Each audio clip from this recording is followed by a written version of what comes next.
Welcome to the Bayou City Soccer Podcast. Whether inside or outside the loop, we are talking everything soccer in Houston. Y'all ready? Let's get it.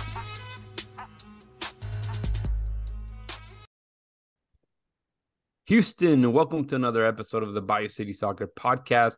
My name is Rudy Segura, and tonight we have a round table, square table, pentagon table, whatever you want to call it, man. Plenty of people here to talk today. I'm joined by Cristian Putalias. What's up, man? How you doing? Good. How's it going, everybody? Excited to talk to the whole crew today. Yeah, Rodrigo, how you doing too, man? What's good? All good over here. Yeah, we have a full house. Yeah, man, no kidding. And we got Joey Chavala. Long time no see, my friend. Doing great, man. Good to be here. Last but definitely not least, we got Manny Olivares. What's up, Manny? How you doing? Good, man. Everyone enjoying the cool front for a little bit. Bro, that weather was fantastic this morning. I still had to water the grass because I noticed that a big patch was already dead. So that's my summer so far. So, man, it's been fantastic. But man, guys, I hope that I guess technically it's just me and Chris that have little kids going to school, but you get a little bit more peace of mind, man, throwing them back into the world, huh, Christian? Yeah, it's kind of exciting in a way because now the house is gonna be quiet during the day. So on my days off, I'll be able to chill a little bit just because I'll have two instead of four. So, it's a great thing. Yeah, before we get into it, I want to do a cheap plug for the other recordings that we've done. So if you check out our YouTube channel, that Christian, you worked really hard to put together, man, trying to get as many subscribers as we're able to get. Throwing this recordings that we do here as well as post and pre-game interviews or post-game conferences, I would say. And then we have just added a couple interviews with players, one of them being Coco Carrasquilla and Griffin Dorsey. So hopefully we're able to do a few of those. And I am very surprised, Joey, that you weren't fangirling talking to Griffin Dorsey, man. My boy, I enjoyed it. He's such a cool dude.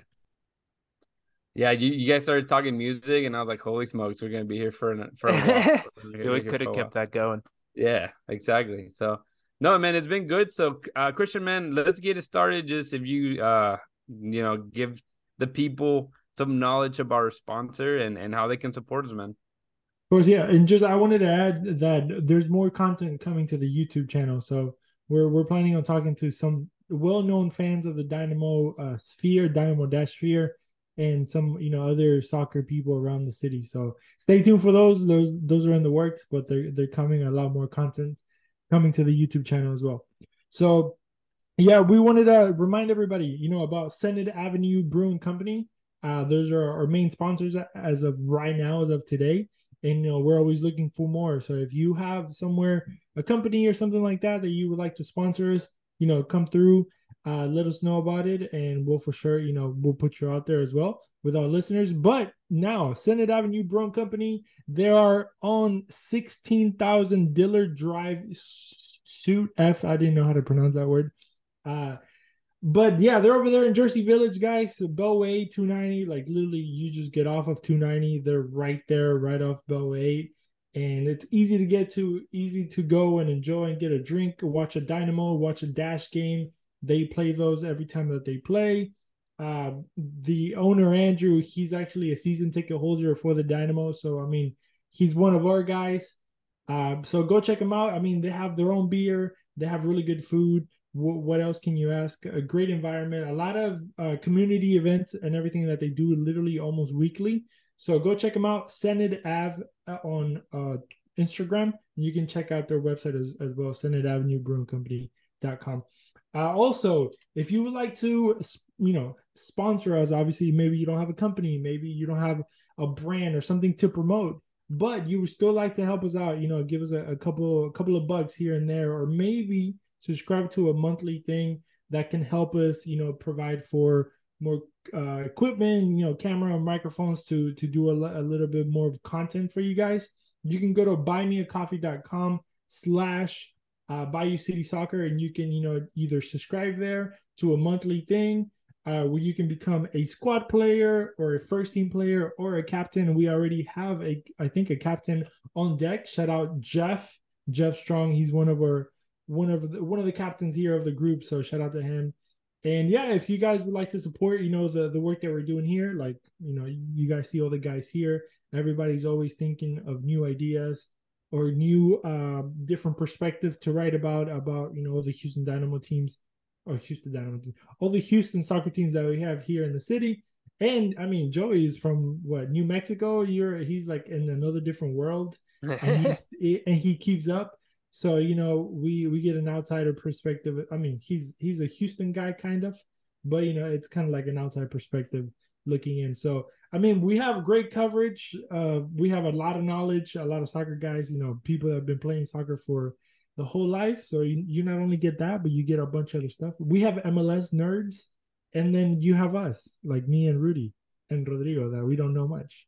But hey, fun stuff. But yeah, I'll shut up now. Buymeacoffee.com/Bayou City Soccer. Go help us out, and we'll keep the content coming. The fire content keep coming through. Hey, that's all. That's all we can do, man. That's all we can do. And I will say though, talking about content, obviously sad news about finding out that striker Texas kind of disappeared. Striker news, how it was called. So, you many may see it as like it's a rival or anything like that. But to be honest, I think the more content that we can get in soccer, the best. And so it's sad to see things end like that for striker.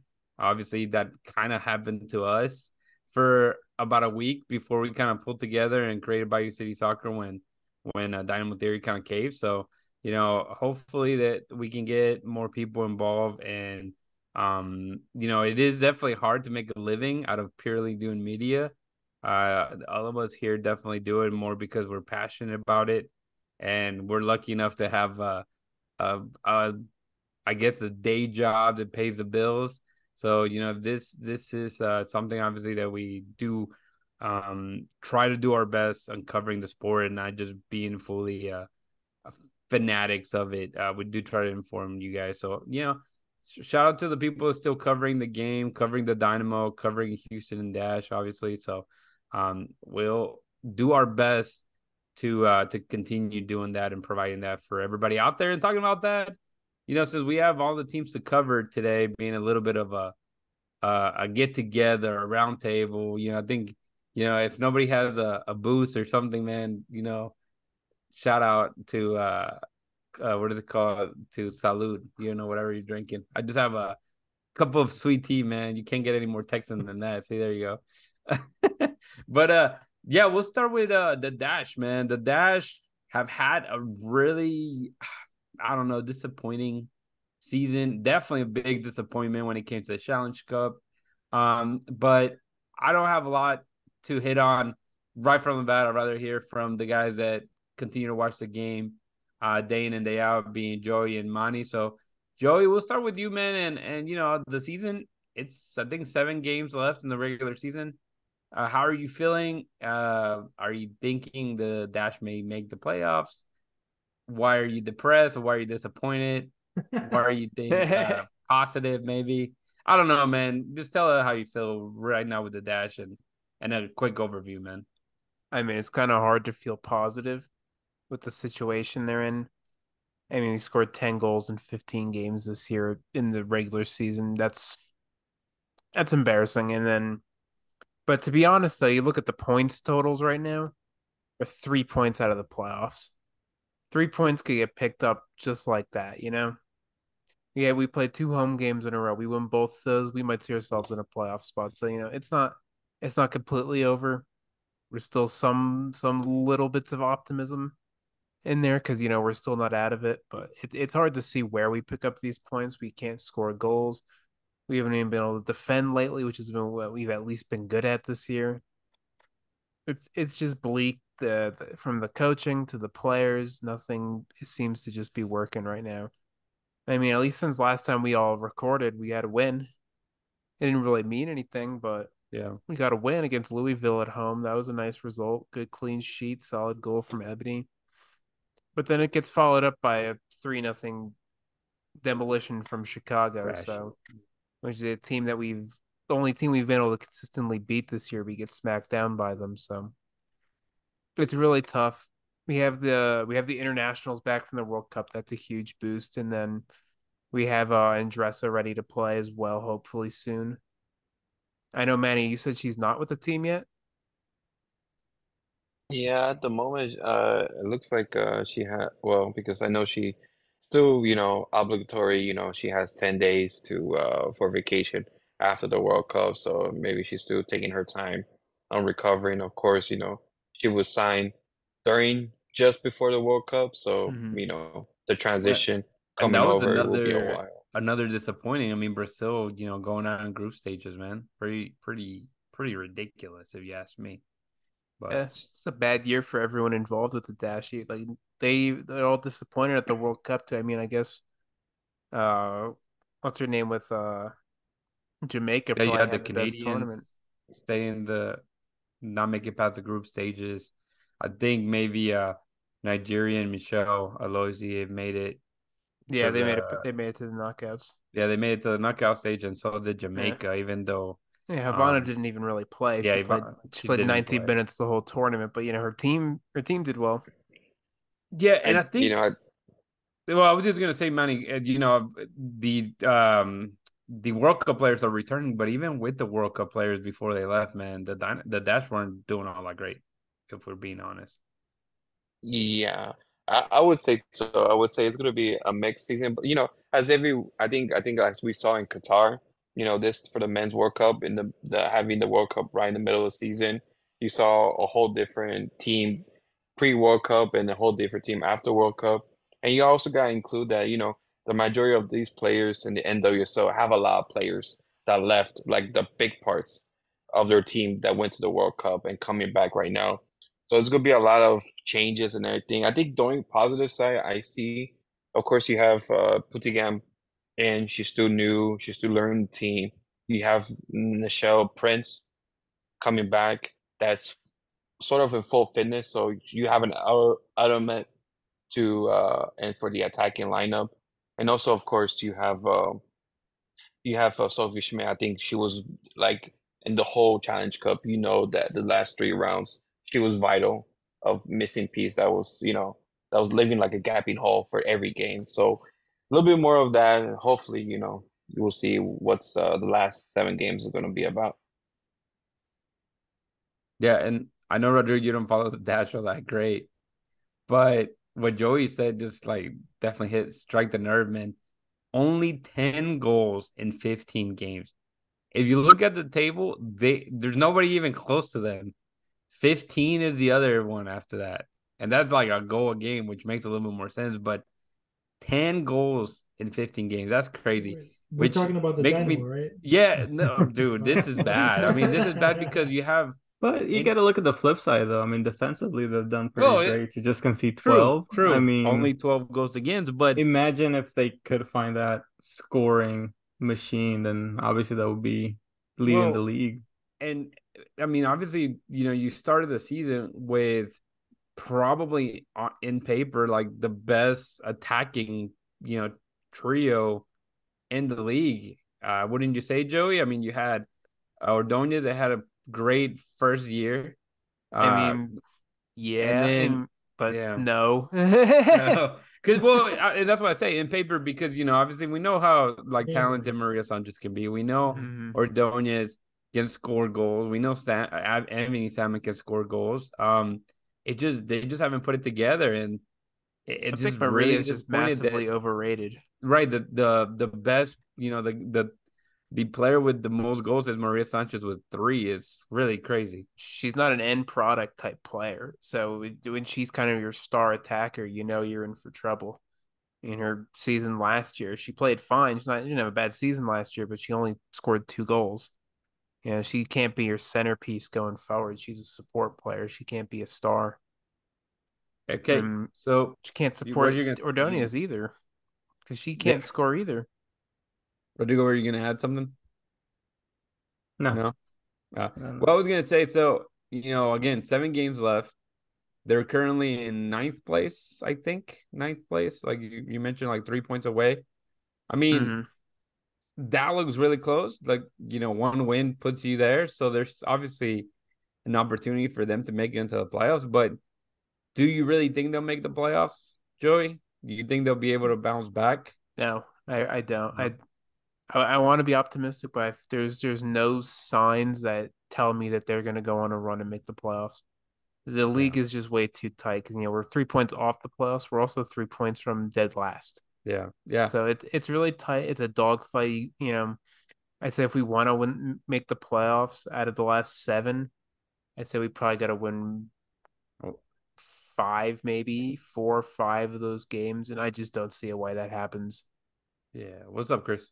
No, I got a question because usually in the men's world and in the Dynamo side of things, a lot of people is this Ken and Barbie? Where is this going, man? I'm telling you, this is like. no, anyways. No, like they question the coaching staff, right? So I wanted to know how much, in this case, when it comes to the Dash, like we just been naming players and this and that, but I've never heard the name of the coach being thrown in there.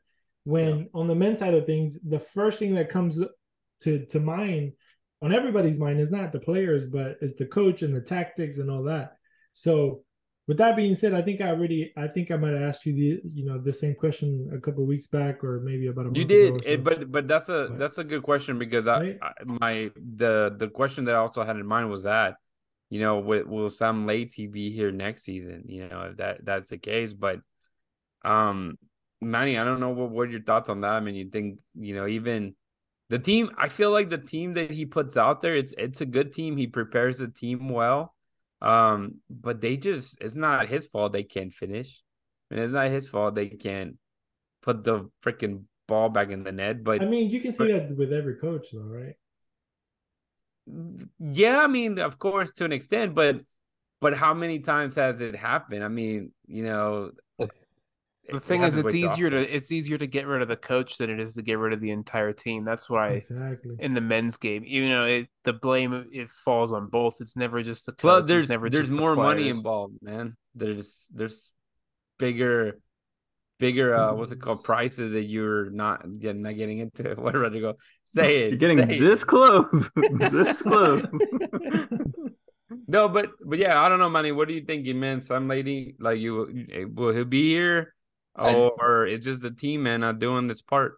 I think it's a little bit both. I think at this point, I think Sam, at most games, he kind of prepares the team well to stop the attack, and of course, performances of Jake Campbell, Didasco, and Jacobs at some point, even Lynn, helps with that. But like you say, I think we've seen a lot of games that like when it's a draw or we lose by 1 goal. And it's like the Dash could have just shot the ball better or missed a good chance just to get a positive result. Sam Lee can't control those moments. He's sometimes frustrated after the post game. If we were more clinical, if we just made that goal, we were talking about a different game. But I think all the conversations I have with Sam, it feels like he's going to be here at least for 2 seasons, because he talks about, we're getting these players ready for this season and the new players that come in, like it's helping us to get us ready for what's coming forward in the future. So it feels like Alex, who's the GM, Alex Singer, has confidence with Sam. I think this is her guy. He knows the league for all more than 10 years. He's well versed. He knows the ins and out, like how to fight each team. It's just, I think right now, tough to say. I think the squad could be constructed more. It's heavier on one side, it's heavier on the forward, and not very dispersed on the qualities of the other parts of the field. But I think, if they have a good run, I still believe they might hit the last playoff spot, but it's like a huge maybe at this point. Yeah, Rodrigo, go for it. I was gonna say, and to hit on your point about saying like, does the coach matter, or is it more the players? I'm just looking at their stats, and they're basically almost dead last in everything of like big chances created, opportunities created, misses, all this kind of stuff. So I mean, that just tells you there's not enough creation from the team, and that I feel like that should come from the coach. A good coach will know how to tactically set you up to get those chances in. If a team's not producing, um, then I feel like that falls on the coach. Now, No if we creator were on the team first, though. That's the sorry, issue. There's no creator on the roster. yeah. I mean, but that's part of the coach. I mean, even if a good coach can make a good player a great player when it comes to creating, just the way they set themselves up. And if we were talking about the Dash, hey, they're top, I don't know, percentage on all the stats, but they just can't get a goal, then obviously that's the forward's fault or the team, the player's fault.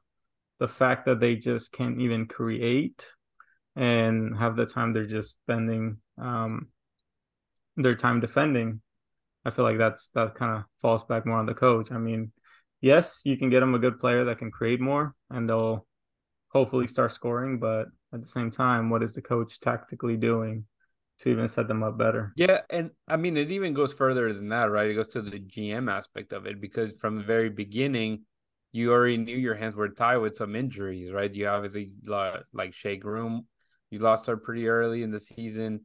Nichelle Prince had been out the entire season, so some very key players that whether they were performing or not, they gave you options, especially in the attack.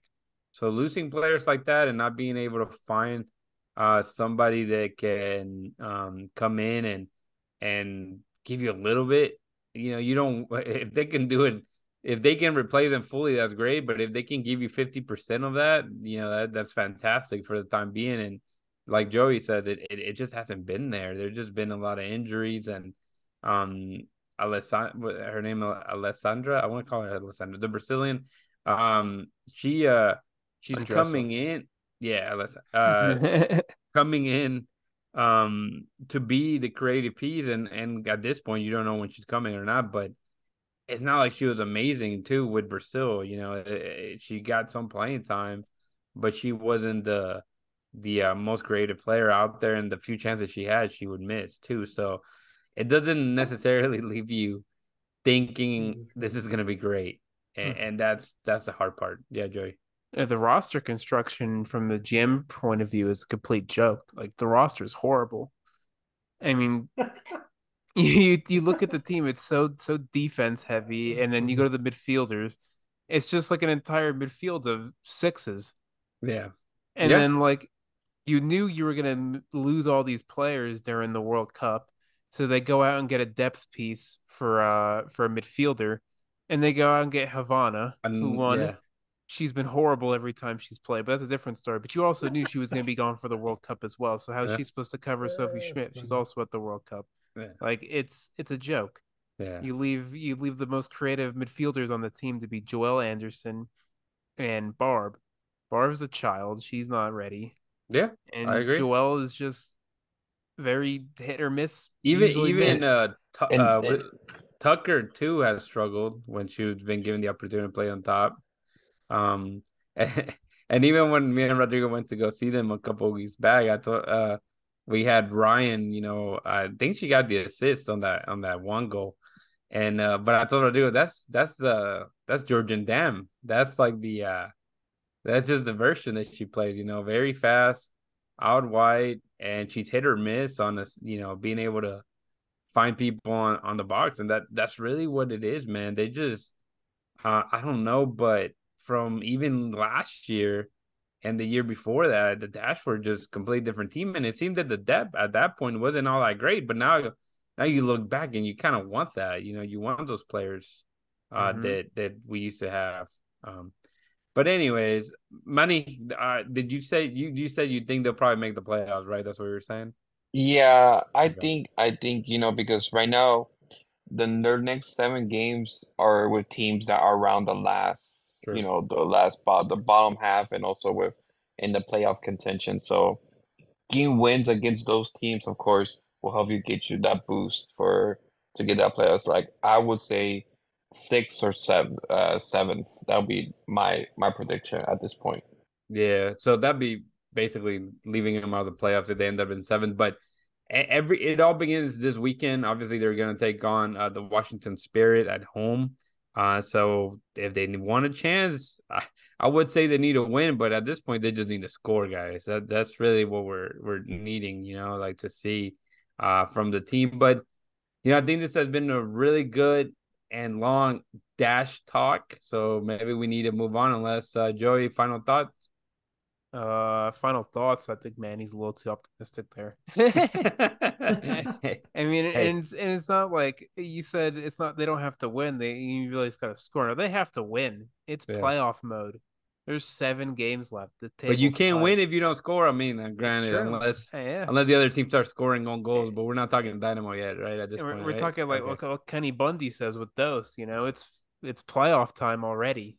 When you're in these types of places, when you're hovering around those spots, every game you have to win, because you never know. One loss, they could win 6 games and probably still not make the playoffs. So that's a real possibility with how crazy this league table could be. Yeah, it's pretty crazy. No, you're right. But talking about Kenny Bundy, the Houston Dynamo 2 have not stopped playing games pretty much since the beginning of the season. I think they had like about a week off a month ago or so.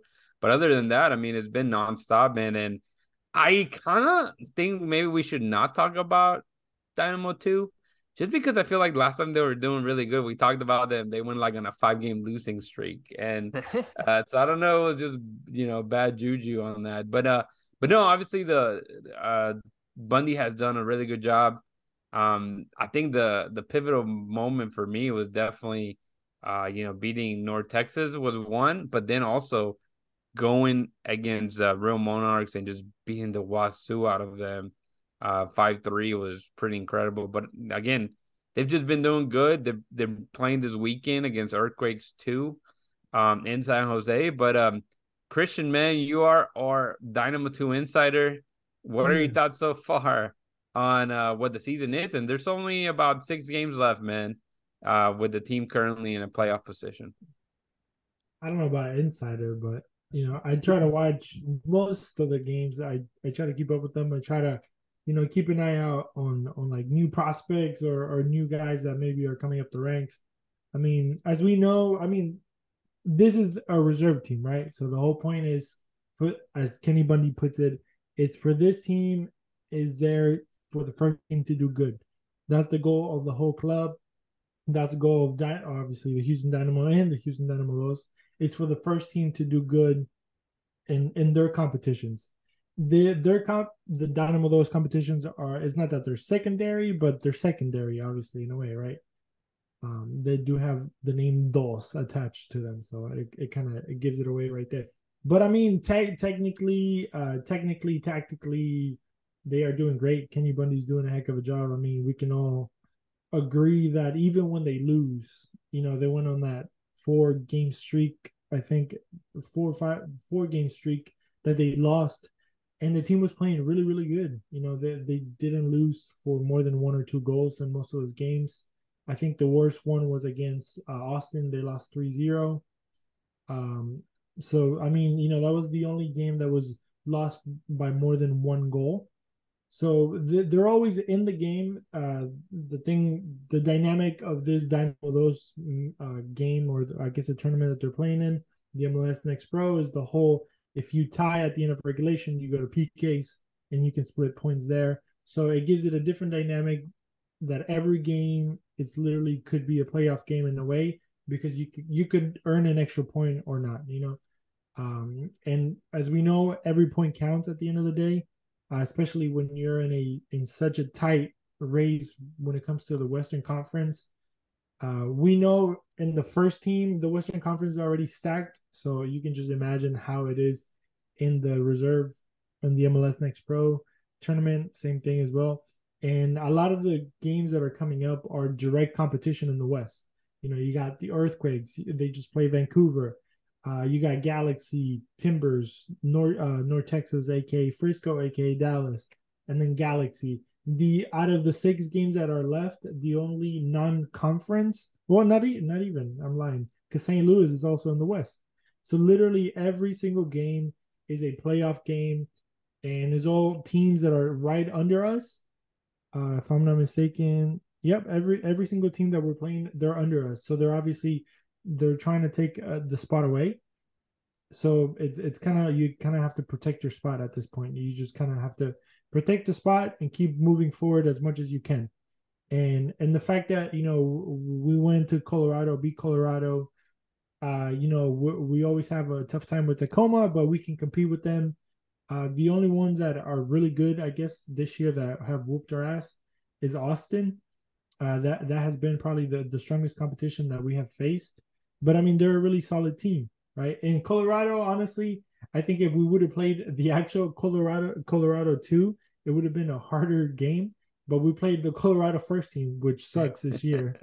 Yeah, right? and So I was gonna say go that ahead. that has to be the most impressive thing, right? Yeah. Seeing again, you mentioned Colorado. Colorado too are already in the playoffs, they already clinched a spot, and for them to play their first team and for those to go out there and beat them how they did 3-1, it has to be pretty dang impressive. And again, it's just another boost of confidence. And Rodrigo, I don't know, you know, just your thoughts on what we've seen recently with those just completely, you know, flip the switch and are in the, you know, trending upwards, man, towards the end of the season. I gotta be honest, I'm not the guy to ask those questions, man. I haven't been following them as closely as I did last season. You know, just gotta take care of things here now at the house. So that's one of the ones that I'm like not that I actively feel you. watching or following, but I do go through, you know, you guys and obviously see what Christian writes and has to say. So, you know, he's the guy to ask all the questions. Everybody that's listening, Christian's your guy. Obviously, this guy's He team, knows the parents too. Mostly but Joey, but Shout out he to the knows the Dynamo parents. player parents. He'll tell you if they slept or they were not partying. That's how much he knows. He's no, like but they triggered the alarm. let me add something that has been kind of like, so obviously when you look at a reserve team, you obviously are looking for young guys, right? And the conversation came about between us not too long ago about the older guys, right? Because you have guys like Papa Andoye, Talon Maples, and Evans. Forgot his first name. So those are Jacob. guys that are Jacob Evans. There you go. Those are guys that are 24 and 25, if I'm not mistaken. And usually at those ages, you know, those are guys that are cracking into the first team wherever they at, right? Any 24, Hey, some of 25. those guys are retiring already in Europe, Yeah, man. yeah. So I mean, there you go. They're going In the to Saudi League. Saudi Arabia. Yeah. Yeah.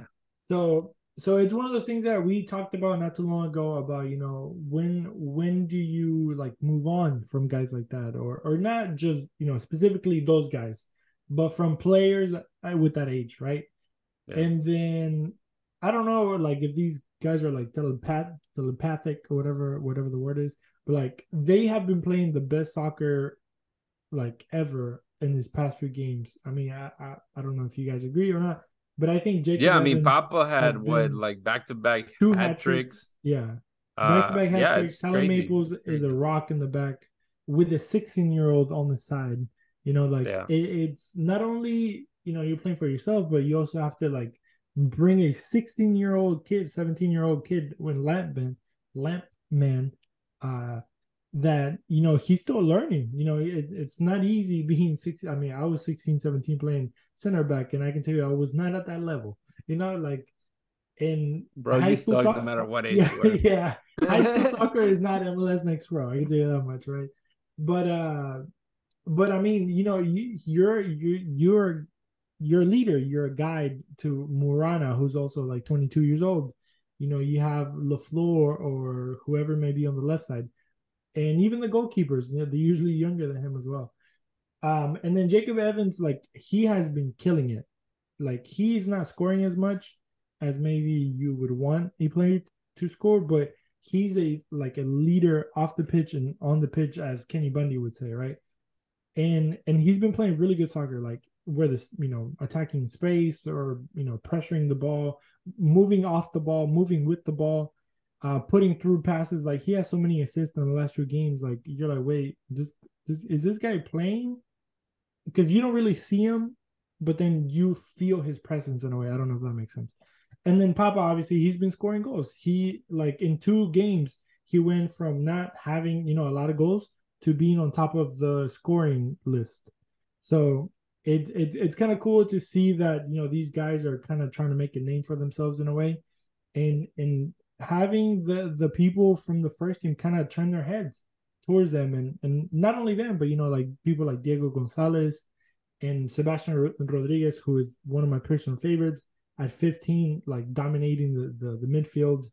And just have a bunch of other names that I could name, but those are the guys that I guess we're looking forward to in the near future. But I mean, Kenny Bundy's doing a heck of a job and just kind of turning these players around. And one thing that you didn't mention, and honestly we can never really mention, is the fact that Dos has lost a lot of players too. A lot of guys have gone on to college. Kind of made a look for that path, even though they're quote unquote close to making it into a first team. Maybe they also see it as like the opportunity is not as clear yet.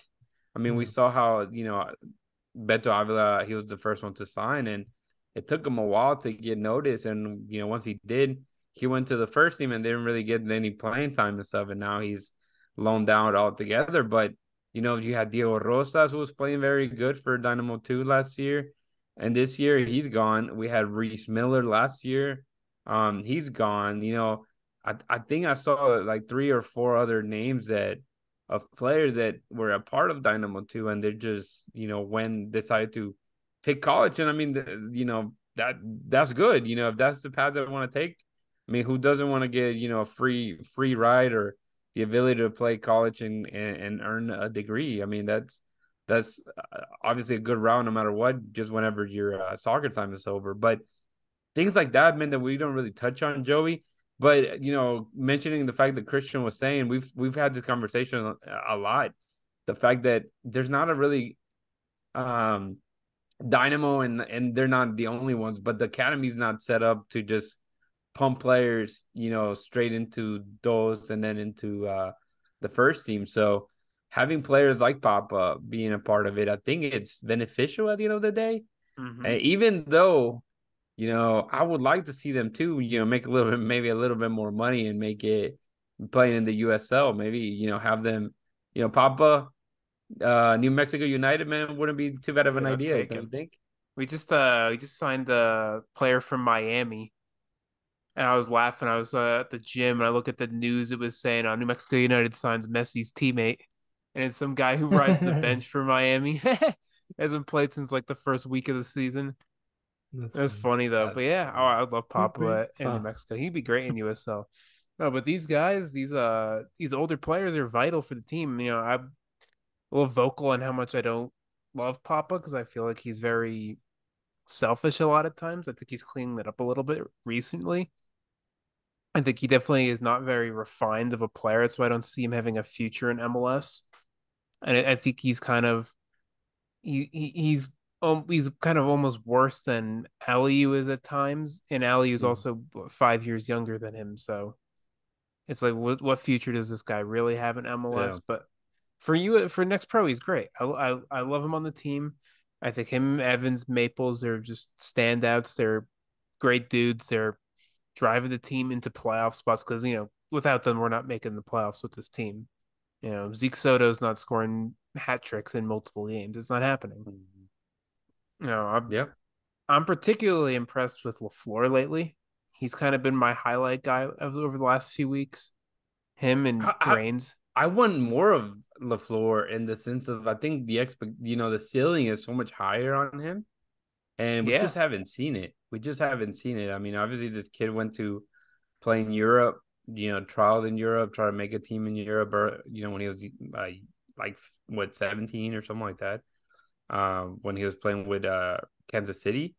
And I feel like that's one thing, if we're talking Dynamo and I guess the plays needed, it's a left back, man. And I wish he would have stepped in, and I'm not saying just give him the opportunity. I mean, you have to play well where you're at, and he just hasn't necessarily been there consistently. And that's where you want to see those players come in, get minutes. Obviously, we had Vanderkuss, who was here and disappear. He did the Houdini act pretty quickly. And he wasn't able to break into the Dynamo 2, nor obviously the first team. So having that ability of trying to get some playing time and with two, and then that's another thing. We've seen players like Chase Gasper and Brad Smith get minutes with two, and they still are struggling. So I thought Brett Smith was good the other game. And he did score that good outside goal like about a month ago or two. Yeah, I thought he was good against Vancouver. Yeah. So yeah. Oh, Chase Gaspar should be nowhere near the Dose team, in my opinion. He shouldn't be near any team. He should be on the waiver wire. That's where he should be. I don't know what happened to him. That was like a bad, like really big dip he took, man, after that injury. He was like playing with the U.S. national team, and then playoff left back with Minnesota multiple years. He's a good player, but he's nowhere near. Me and Brad Smith, honestly, should be nowhere near the first team at this point either. But and I think between both of them, I think Brad Smith has the better chance of eventually maybe hitting like 100%. Yeah, it's going to take time. Coming off an ACL injury is scary. I mean, you look at him; he was not just a good MLS level left back; he was borderline elite level MLS left back. He's one of the best left backs in the league, especially when he's in Seattle. And then ACL tear, and he's useless at this point. He's behind Daniel Steres at left back. Yeah. Which scares me even more when we talk about Tate Schmidt. Like, what is it? If the superstar left back turns into nothing, man. What is career backup left back going to look like coming off an ACL injury? But that's a whole different conversation. I would like to see LaFleur take over Tate's spot in the first team. That'd be great. I agree. So, I mean, I'm going to say that I think everybody thinks that they're going to make the playoffs, right? I think with the amount of games left, we should see those back in the playoffs. Yep. Yeah, that's what I'm thinking. Beat St. Louis in 2 weeks. It's almost a definite. Yeah. They're that team right in 8th. So you'll be in, man, for sure. But Manny, we didn't let you really talk about those much, but if you have anything you want to add, man, feel free before we move into the first team. I think early in the season, I really liked what Kenny said, and I kind of foreshadow now because I think in the early season, they were not getting the results, but Kenny was saying, like, I prefer how the team's playing now this season than last season. And I think at first I was like, okay, maybe he's, he's hyping the team up. But now you see the performance they're doing, and I'm like, I think Kenny was onto something. I think Kenny saw maybe the raw potential these players have, but just ironing those out. And you see now, like, how they play and the chemistry they're having. And so I think, if Kenny keep putting that, I think for sure they will get in the playoffs and maybe have a longer run than playoffs than they have last year. So I could see them maybe to the finals at this point. Yeah, I think we're all hoping for that for sure. But all right, guys, let's get into the nitty gritty, man. Talking about the first team, Houston Dynamo, ended there, and it's been a while since we recorded, but left the Leagues Cup, which the final is this weekend. Messi against Nashville. That's the narrative. So obviously, the way that the Dynamo went out was really tough, really ugly. Being there live, Christian, we didn't even see the second goal. No, we didn't even see it, man. We were still worrying about the first damn goal. Yeah. So watching the highlights and seeing it, it felt even worse. Definitely was your fandom kind of kicks in. It really definitely hurt. But yeah, obviously, it was still overall a good tournament. A lot of people didn't even think they were going to make it out of the group stages. So, for them to beat the teams that they were able to beat, I think is fantastic for them. And now we have the stretch of the season. We have 11 games left for the regular season as they're trying to make the playoffs. They're still in a good position. They just obviously got to get some wins. So they'll start at home this weekend against Portland Timbers, I believe. Yeah, and obviously we all know about the U.S. Open Cup. That'll be next week, next Wednesday. So that'll be another home game against RSL. I'm hoping to get one more game, one more win to make it into the playoffs. Whoever that is, probably Miami at this point. I think I'm telling you guys, you can't bet against Miami. I told that to Dustin yesterday. I'm like, there's no way, man. How are you gonna, yeah, Philly's good, but Messi's better. It's just how it goes. Not Miami's better, just Messi's better. But man, my goodness, it's been a roller coaster, following the Dynamo, following the first team for sure. So Rodrigo, we'll start with you, man. Just your thoughts on the Dynamo so far, man. Going into this last third of the season. It's time to push it. No, no, but seriously, I mean, the whole Lampard thing, laughing and like, no, but seriously, we're struggling. We're children, bro. I'm feeling that we all feel like a little optimistic, but we already know that the Renato Gattuso thing, like, this team's shit. It's gonna be what's gonna happen. Sometimes we may be shit. No, I mean the last couple games, or I don't even know if you count the Leagues Cup as them actually getting into like a rhythm or anything, because before then we were lost 3 games, I think, tied 1. We haven't seen a win in a while. They hadn't scored in a while, I feel like, or felt like that. And we're still playing really good at Shelly. So we have that going for us. It's just gonna be, can we win away? Having Portland at home, obviously that's gonna be a big boost for us, especially how the way the Leagues Cup ended for the team. To see how they're gonna bounce back from that. I don't even know what you even call it. Let's just go ahead and say clusterfuck of defending. That's my favorite cuss word. Oh my god. Yeah, actually, you know what? Good job. Just stop right there. Let's talk a little bit about that goal, because we didn't get any chance to discuss it. What the hell happened? The 2 goals were just ridiculous. Yes. Yeah. I mean, the miscommunication was it Mikel too on that one, or was it? No, that was Escobar. Well, Escobar was defending, and then Escobar, wasn't it? Yeah, it was or Shevchenko. He was defending, and then Escobar. Well, Escobar was cutting in, I think. He was cutting, trying to cut the play. And then I don't know where Steve Clark was going. I don't know what I will say though, once I looked into the stats and obviously seeing the group chat of Joey and Dustin just saying how this team was playing awful, the Dynamo were, but in person, Christian, it didn't look that bad. I think that overall, in person, like, we kept seeing a few chances. Yeah, of course, Charlotte had a few of them themselves before it just went down the drain. But seeing it in person, the game was, it was good. It was in Dynamo's favor the whole time, even the first half at least. The first half for sure, and then obviously, it just kind of went to crap really fast. In a span of about a minute, it went. Yeah, it was literally that fast.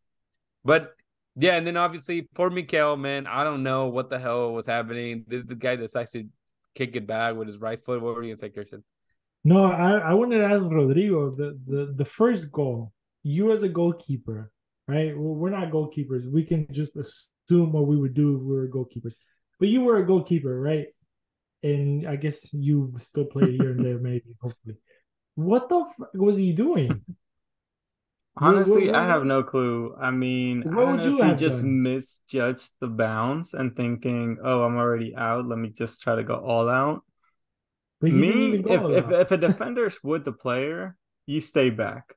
If it's that close, you stay back and you try to see, okay, if my defender can either tip it away, obviously you don't want him to get a red card, but if that's up to that point would be up to the defender. Like, if I'm a slide tackle and get a red, that's on the defender.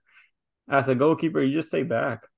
if he was thinking, oh, this is about to bounce and it's gonna go like faster to me, and I can clear it, I think that was probably his thinking. And then I don't know if like you're already committed, just either slide tackle, kick, like do whatever you can. Yeah. But it seemed like he just kind of hesitated and thought like, oh, maybe I don't know. I have no clue, Yeah. man. I saw that live and I was like, or not live, but on TV because I was Yeah. watching the game. I'm like, what the hell? And then they were showing that replay, and then all of a sudden they And just they're like, cut what? They back scored again. because the ball was Yeah. literally rolling Trust into me, the we were goal. there And I'm live and like, we missed it. what Everybody the was hell like, just what just happened? happened? Even like all the Dynamo, media people were like, what did that boy just go in? Like nobody knew what the hell happened. They just knew that Charlotte was celebrating and the game was over basically. After that, it was just a But even big on drop that, off. like, yes, it was a bad no look pass, basically. Like, why would you even With do a his no right look? foot out of all, like, come But on, at the man. same time, like, Steve reacted to that really slow. I mean, I don't know. I felt like he could have got into it and like slid, but I know he attempted it. It was bad overall. Like I was just like, okay. I honestly felt like turning it off because I'm like, we're not gonna score. Yeah. And I was so Yeah. used to the PK. So when I was like, okay, 1-1, I guess we're gonna do another PK round. Yeah. Maybe we'll get to see Miami that way. And then that happened. I was like, gosh, Yeah, I, We're so close. that was really crazy. That was really so crazy. close. And then So close. Joey, I mean, I know that not that you don't like Mikael playing, you are definitely one of the people that really miss teenage starting. But I mean, I would say Mikael had been playing really good overall in most of the games we've seen him play. It's not that he's been awful for how young he is and the amount of starts that he's getting, but my goodness, man, what a way to mess that up, no? Yeah, it was really poor. I did also really like the response from Ben, or Ben's gonna back him and support him. He knows it's a young player. He's making a mistake. It happens. Fortunately, it happened there in a knockout game, but Yeah. that's something you got to grow from. And I think teenage, I mean, he has to play when he comes back. He's just a different caliber of player to both Mikael and Escobar and Dorsey, anyone else in that back line. He's just a different level. And he provides such a better way of playing for this team with his passing out of the back, with his ability to run with the ball, his ability to play in transition. He's just a complete defender, one of the best within MLS. So he's got to be in the team. As much as I like Mikael as well, if someone's got to go, it's probably gonna be Mikael, especially after the mistake.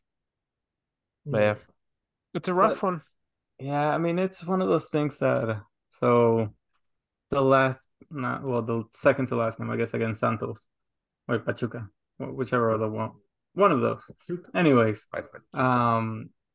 Mikael just seems so nervous every time he touches the ball. And I get it, it's fast paced, especially against those Mexican teams that are doing high pressing. And I think it was Pachuca was just kind of pressing at some points. But then if you watch Herrera and his reaction to when Mikael had the ball, he would literally clear it or play it for him. And he was bothered by it. Like he was not like catching on, like, bro, like release the ball, like just clear it, do something. He was getting so frustrated. Like I just kept watching him whenever, it was in the defensive side. And I just feel that tells you like a player like Herrera, it's like, dude, I don't trust this guy in the back. Let me just do his job for him. And obviously that pulled him away from his own duties that he had to, cover and all that. But I don't know, at some point, like, I feel like a player needs to talk to the coach and be like, hey, like, you got to get either a better defensive structure or get this guy because he doesn't seem comfortable. And I mean, I'm sure he won't be starting the next game. If he does, I feel like this is just Ben saying like, no, I know he messed up, but we trust him. If I was there, I'll probably be like, no, bro, like he already messed up so many, and then like this is it. Like you're getting benched. I mean, What are you benching for though? Is teenage ready? But I mean, I think at the end of the day, this was like the first, real mess up that cost a game, and obviously it sucks that it's an elimination game. He's had some against close Orlando. calls. Did he do that against Orlando too? In Leagues Cup? In Leagues Cup? Played it back to Tarbell and oh yeah, he couldn't clear it. That was Tarbell's fault though.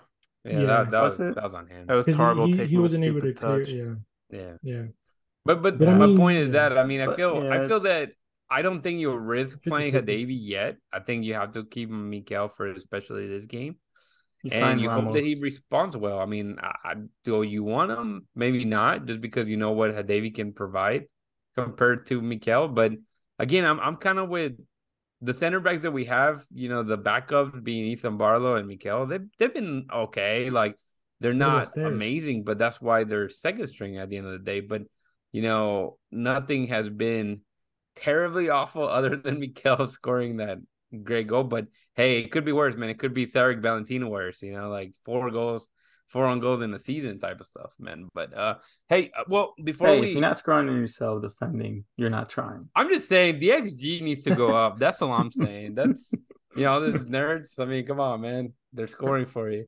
But obviously we saw that Sevas ended up leaving, and we talked a little about that. Then we have another Sevas, and Joey, can you pronounce that last name for me, man? Your Polish roots may get that going. It's Sebastian Kowalczyk. Kowalskish, yeah. Kowalczyk. Christian, you want to I'm give not it a even try? close. Yeah. I can't. I say Shevchenko. So that tells you you have to know. I Right. call a guy by a different guy's name. So, Yeah, I'm just gonna call him Sevas K. Sevas K. Sevakov. Is it Polish Kowa? Sevas. Kowa? Just call him KK. Whoa, that's too close to that's too SK. close to the other guys. Yeah, that's one letter away, man. Yeah, from the other white guys. But no, so obviously that's the only player that the Dynamo brought in as a reinforcement. I don't know. This kind of feels a lot like when they brought in Nelson Quinones to be the push for the playoffs. But I mean, the team is doing well. That's a more proven player than No, Nelson for was. sure. Yeah, but you know what I mean, like the single reinforcement aspect of it. But I think the team is doing much better. I think there's they know the scheme. Benny Ball, it's alive and well, and this kid, man, could be what we need. I think he will be taking the role, I guess, of the 10, possibly a false 9 or even a winger. But yeah, I guess we'll start with Manny. Manny, you haven't talked much, so we'll give you the mic for a little bit. Just your thoughts on or what do you expect from this new Sebastian? The new Seba, apparently that's what they're calling him on Twitter, Seba. No Sebas, just the Seba without the S.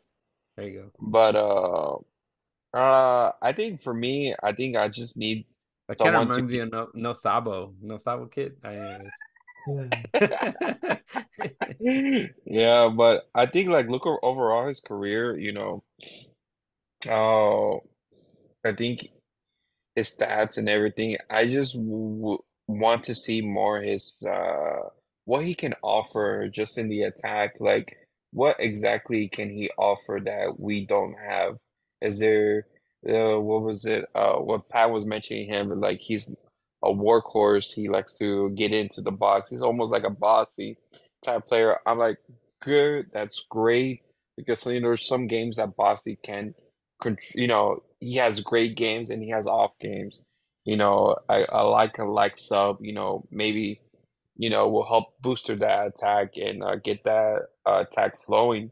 But uh overall, uh seeing that he's just the puzzle that we have, I think is a little light because we still have not he won't fix all the problems because of course you still want Aliu to get his first goal in the MLS and in MLS. I think he hasn't scored a goal in MLS or he hasn't gone a long stretch in goals at this point, and it's just like I think that's overweighing the team a little bit, but it's helping him just to get the creating, hopefully get the team onto scoring more chances. Yeah, I think LAU has 1 goal with MLS. What was it called? In MLS regular season, I think. But can you repeat the last name one more time, Joey? Sebastian what? Kowalczyk. Okay, all right, that makes sense. I just had to double check the pronunciation. It says Kowalczyk. Yeah, it definitely does, man. I don't know what we're gonna call him, Christian. Christian, you're the fake Italian, man. You should get close to this Polish kid's names bro. too. Poland is too far away, bro. That's nowhere near Italy. Yeah. We need to Man, get Rudy you're a I think closer the than other mug. Mexico is, man. Hey, that's the we other know side of you guys Europe. are hiding someone Yeah. down in Argentina. I Don't you lie to us. don't know what you're talking about. Yeah. But no, Joey, kind of what are you expecting to see him play? Do you think he'll be I mean, we all know that Coco Carrasquilla has been, rumored and linked with move in Europe. We were able to talk to him earlier this week, and he made it sound like he knows he's staying here in Houston. And for me, that just means he's here till probably January in the next transfer market. So, by then you hope that obviously more moves are going to happen. We already know that there's a list out there of like the free agents or players that are going to be free agents for the Dynamo too. So there's going to be, whether we keep Corey Baird or not, basically that movement. But yeah, what are you expecting of this kid? You think he'll be maybe giving Bassi a run for his money? He definitely should. I mean, I think that's one of the biggest issues with Bassi this year. I think he's definitely too comfortable in that spot because no one's really pushing him. And his biggest competition for that spot is really Ivan Franco at this point, and he's kind of a nothing player. So, and I think competition for places is great. And I think this is definitely more of a long-term move than this guy's going to come in and save our season type move. Because, he covers that basis. If Barrett goes next season, if Coco goes next season, he could fill in those spots. And we already have someone who's going to know the team and know the system by then. I think for this year, we don't have a lot of games left, so I don't see him playing a gigantic role for us. I think he probably comes off the bench more often than not. But he seems like a good player. We don't know a whole lot about him. Seems like a big work ethic guy, which is something Ben loves in his players. Because hopefully he gets in, he adapts quick, and let's hope he could contribute some goals.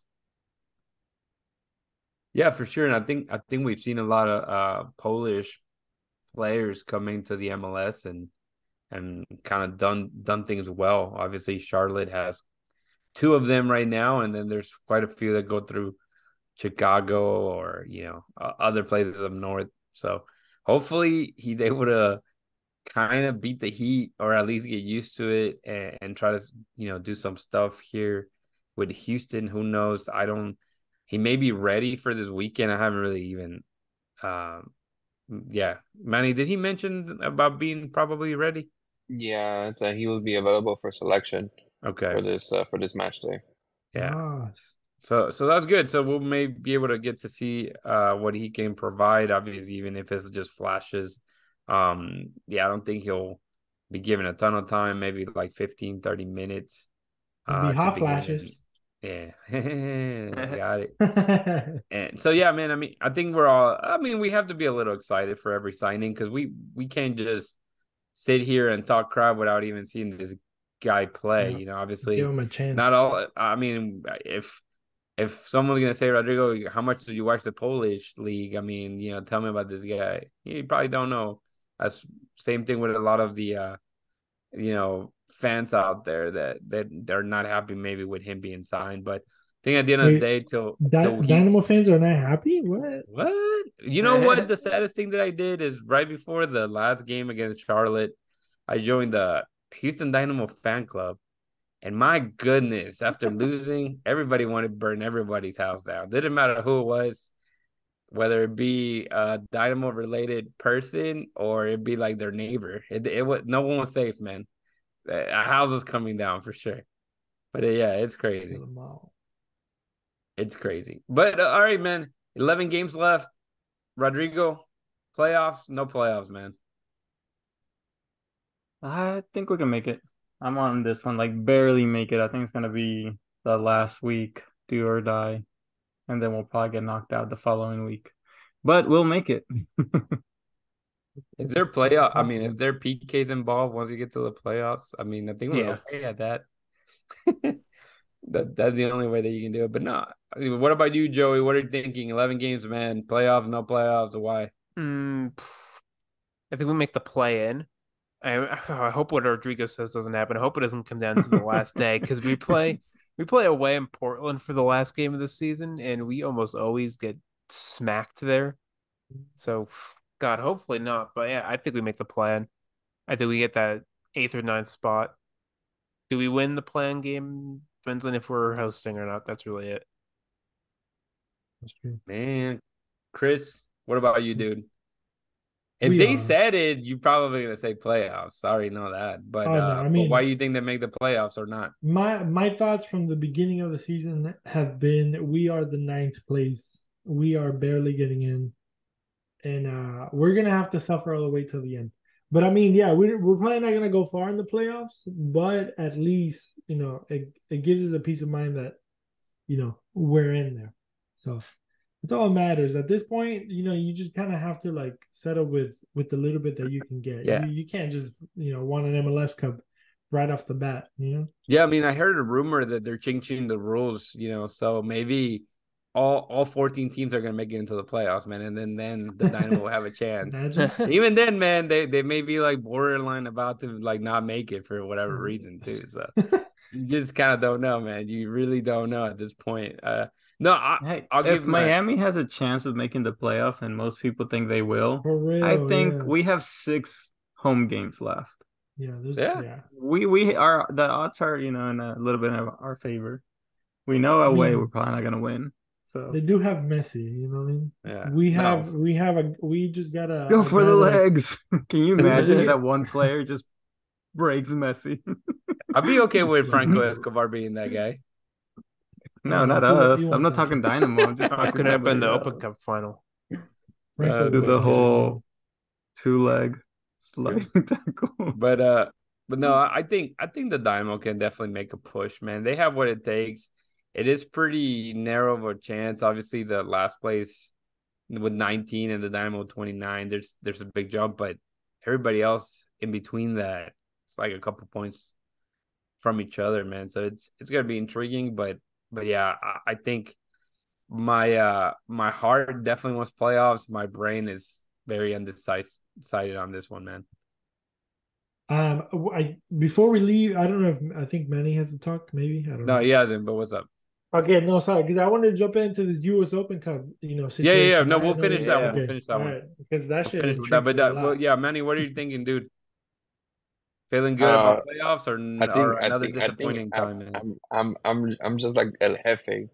We're gonna barely miss it. We're gonna barely miss it.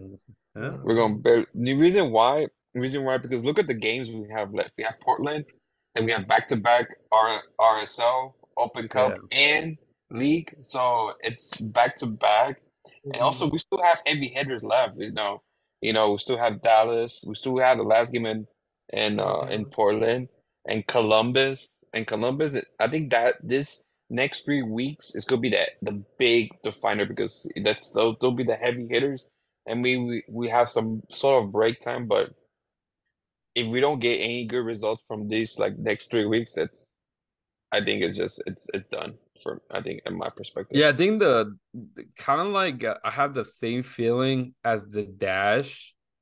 We just need to score first, man. I mean, we need to win, but yeah, look how many goals we've only scored. We haven't scored that many in like the last 10 games. We've seen the team go, What do you scoreless. expect? We Yeah. loaned our forward. I'm just kidding. Well, poor guy to send the guy. They literally sent the guy to the worst team ever. Like this dude is in the last place. Hey, Like, dude, come on, man. That's he awful. gets to play with What's Payet up? now. Yeah. Question. No, I got a question for both Rodrigo and Joey, because we talked about how the Dynamo those, and Manny kind of brought it up that Kenny Bundy basically focuses, or his main vision is to create, because the more you create, obviously the more opportunities you have to score, right? And then we talked about the Dash, and they're creating. They have a creator issue, like they're agnostic in a way. Like they don't have a creator. I don't know if that's true or not, but whatever. We know what I meant. It's a joke. What kind of bullshit are you throwing out here? You know what I mean? It's God. Yeah, the creator. I know. Okay, thank you. Yeah. Yeah, the comedian is in a different podcast. Go check him out. He's in Dynamo Pod. But I mean, yeah, the creation. you guys, we don't have the goals, but do we have the creations? In your perspective, Rodrigo and Joey, Well, do you guys before they see the answer creation? it, you remember whenever we It were is watching wild. the game and I said Bassi was a number 10, and then everybody Bro. questioned that, and Bro, I was like, what the? this guy. This Yeah. guy said this. Okay, guys, listen to this shit. Rudy said that he'll rather have Bassi in the middle and Coco on a wing than the opposite. I was like, bro, what are you? Rudy was smoking crack because how are you But gonna have? clearly that's what they have him as right now, man. That's Yeah, what. but obviously Coco. We were playing with 10 men that game.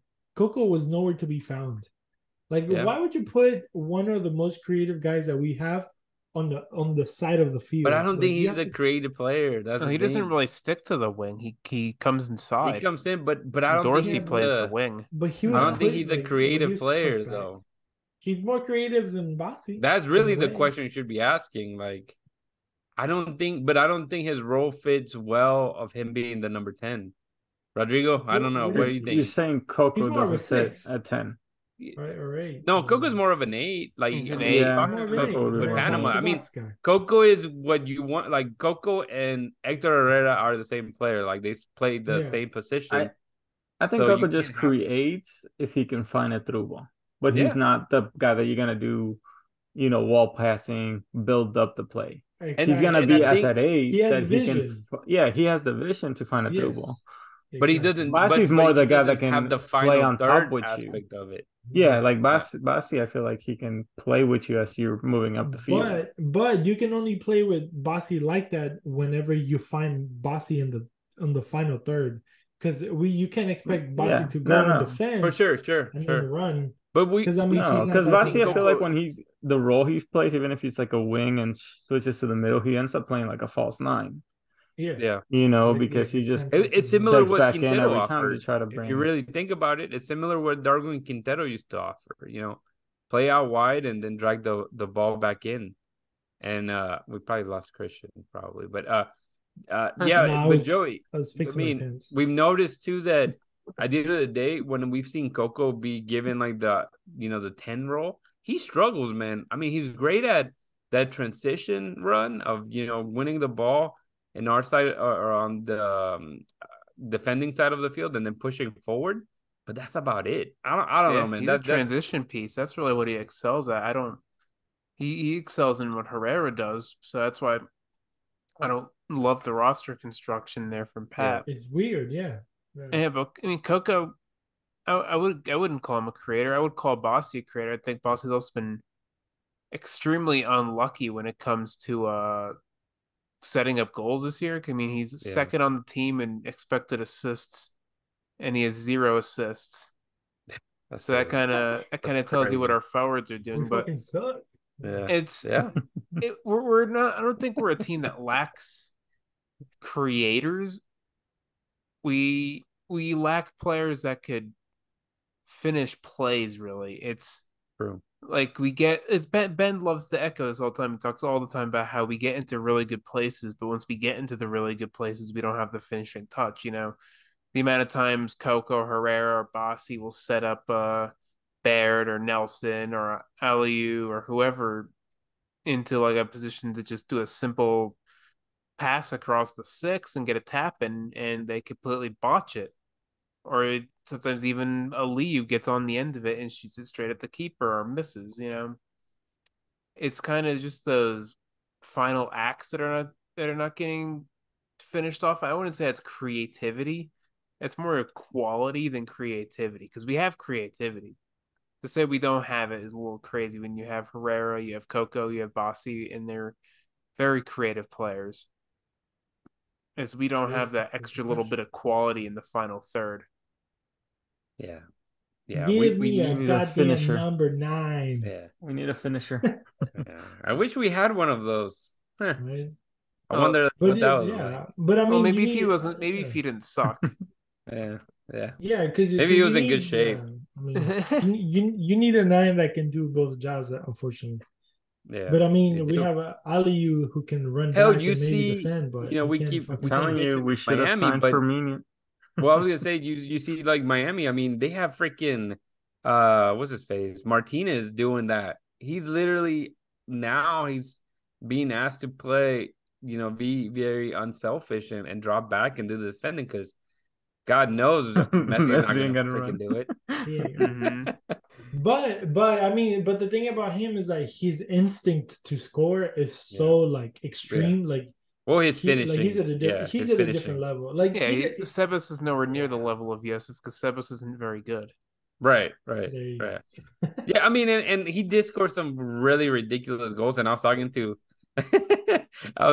Christian about that too. I mean, the way that his finishing, he's a natural finisher, but he could have scored 20 goals last year, but he lacked the fitness and the form to get into the box at times. I mean, how many times did we not see like Fafa or whoever was on the wing? Him. Yeah. Try to look for him. There was nobody there. I mean, Rodrigo, how many times did we say like, where the hell is Sebas? Sebas is still like 3 miles behind at this point. That's the whole reason he scored that half field goal. Yeah, he he didn't want to keep running. He just like run. fuck it. It was a Saturday at 2 p.m. It was like 1,000 I'm gonna lose degrees. this ball like, if I take 10 more steps. Yeah, exactly, Would man. have. He just hit that thing. But anyways. Oh man, this has been pretty just good discussion. a call to everybody. If y'all have a 9 that y'all can hook us up with, that can run and just kind of defend, but also can finish. Sunday league, whatever you guys, whatever the closest league near you, get add Bayou City Soccer. Let us know we're in need. I still think Ali is our guy.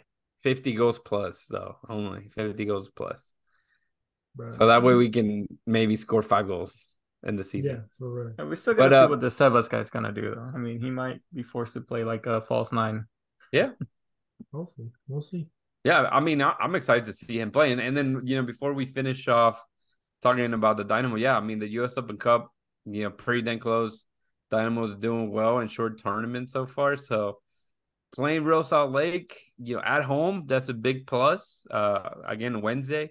So a week from now, you beat them, you have an opportunity of making it into the final. And Joey, one thing that you mentioned was that there is a chance of maybe the runner-up of the U.S. Open Cup making it into the Champions League as well. Is that? Yeah. Well, based off previous years, it's how it worked. Was if the winner already had a CCL berth, then the semifinalists would get it. And I was pulling up an article from last year. The article from this year just says winner only and doesn't elaborate. Oh, okay. So, I mean, this is kind of something that we probably won't know if we get the CCL spot until it happens. But yeah, if it go ahead. I was gonna say, talking about the CCL spot, I saw that, for the Leagues Cup, there's still, one more spot spending. Mm-hmm. On the third but place, Monterrey already has a spot. So that's why it doesn't make a lot of sense. There's a lot of Philadelphia already. I wouldn't go to. I don't think it goes to Philadelphia. I think it goes by supporter shield standings in MLS. Actually, I don't know though. I guess because in Leagues Cup it probably does go to Philly. But yeah, it should. But even the Champions Cup has posted like, "Hey, we're still gonna determine the last spot." I'm like, you already know the last spot because Monterrey already has one. I don't know. So what I heard is like, apparently if Monterrey wins, their spot goes to a Liga MX team. So okay. who had the higher seed of last year, and that team would have been Leon. But that's because apparently they don't go by. But Leon already have one. They won it. Yeah, they're the champions. No, they're not qualified for automatically qualified. If you win it, don't you automatically qualify? You have to defend the title. Yeah, but you know how Liga MX you're drunk. Liga MX have 2 titles. Sometimes they go No. He's talking about the actual. Yeah, they won the actual Champions League. They beat. You know who they beat? Guess who they beat? They beat Hey, we're talking about Dynamo. We're not talking about LAFC here. No, but I'm just saying. Champions. It just came to me. Guess who they beat, bro? Away, at home and away, right? I think maybe. Yeah. I don't know. Might be making stuff up. That was like the most hurtful. Yeah. He You did blocked that to out of his yourself. mind. You did that to yourself. Oh Do my you know who God. else beat LAFC home and away? Yeah, right. He forgot. Dynamo. Oof, back to back, man.